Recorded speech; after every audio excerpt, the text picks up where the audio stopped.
તાજેતરમાં પંચરત્નમાં જુગારની રેડ પડેલ એમાં જે લોકો સામે રેડ પડેલી એમાંથી અમુક વ્યક્તિઓ મને આવીને મારી સલાહ લેવા આવેલા અને એમણે કીધું કે સાહેબ અમારી સામે ખોટી રેડ પાડેલી છે, અમે બનાવ સ્થળે જુગાર રમતા જ ન હતા, એટલે એ બાબતે મેં એમને પૂછ્યું કે ભાઈ તમારા જોડે પુરાવા છે? તો એમણે પુરાવા લઈ જે એમના સીસી ફૂટેજ ઓફિસના કારખાનાના મુખ્ય ઓફિસના જે સીસી ફૂટેજ હતા એ સાથે લઈ અને આવેલા અને એમાં મેં તપાસ કરતા આખો સીસી ફૂટેજ જોયા તો એમાં પોલીસની સમગ્ર રેડ દરમિયાનની જે કાર્યવાહી હતી એ ખૂબ જ શંકાસ્પદ કાર્યવાહી હતી, જેમાં પોલીસ ઇન્સ્પેક્ટર શ્રી ચાલુ રેડ દરમિયાનના પંચનામામાં દર્શાવવા જોઈએ એવા પૈસા પોતાના ખિસ્સામાં મૂકતા સ્પષ્ટ રીતે ચિત્રમાં જણાઈ આવ્યા.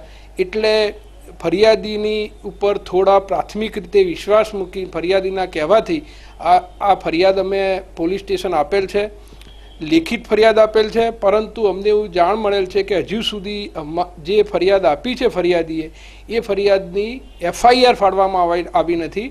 તાજેતરમાં સુપ્રીમ કોર્ટના બંધારણીય બેન્ચના 4 સિનિયર જજોએ જજમેન્ટ આપેલું છે કે જો કોઈ પોલીસ અધિકારી કોગ્નિઝેબલ ગુનાની ફરિયાદ તાત્કાલિક ન લે તો તેના સામે પણ કાર્યવાહી કરવી જોઈએ. એટલે મારી જે આમની જે કાર્યવાહી જે છે એમના સામે અમે લેખિત ફરિયાદ આપેલી છે, એ કોગ્નિઝેબલ ગુનાની ફરિયાદ છે ને એ ગુના મુજબ એમણે તાત્કાલિક FIR ફાડવી જોઈએ. જો એ ફરિયાદી ખોટા હોય તો એ પછી પાછળથી જે કાર્યવાહી સી સમરી ભરવી હોય, સમરી ભરવી હોય, જે કરવું હોય એ કરી શકે, ફરિયાદી સામે પણ કેસ કરી શકે. પણ આ ગુજરાતમાં કદાચ મારા ધ્યાનમાં એવો પ્રથમ ગુનો છે કે જે જુગારની રેડ સામે પોલીસ ઇન્સ્પેક્ટરની શંકાસ્પદ કાર્યવાહી જે હતી એના સામે આ પ્રથમ ફરિયાદ દાખલ થયેલી છે આખા ગુજરાતમાં, અને એના સામે ગંભીરતાથી પોલીસ ઇન્સ્પેક્ટરશ્રીએ ધ્યાન લેવું જ જોઈએ. અને અમે પાછળથી હવે DSP સાહેબને બી આપીશું, જરૂર પડશે તો નામદાર હાઈકોર્ટનું ડાયરેક્શન પણ લાવીશું.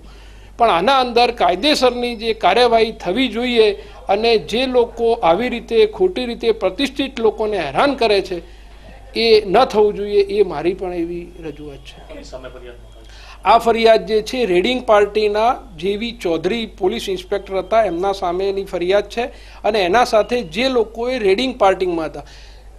નવાઈની વાત એ છે કે રેડિંગ પાર્ટીમાં પંચો જરૂરી છે, પણ આખા સીસી ફૂટેજના અંદર કોઈ પંચો હાજર નથી. જે લોકો રેડિંગ પાર્ટી દર્શાવે છે એ પોલીસ કર્મચારીઓમાંથી પણ અમુક કર્મચારીઓ નથી. અમે એમને રિક્વેસ્ટ કરીશું કે ભાઈ તમે પણ તાજના સાક્ષી થાઓ કે અમે આ રેડ દરમિયાન અમે હાજર જ નહોતા. એટલે ઘણી બધી શંકાસ્પદ કાર્યવાહીઓ છે અને એના સામે ભાઈ ફરિયાદ કરી છે ફરિયાદીએ, એના સામે એને ન્યાય મળવો જોઈએ.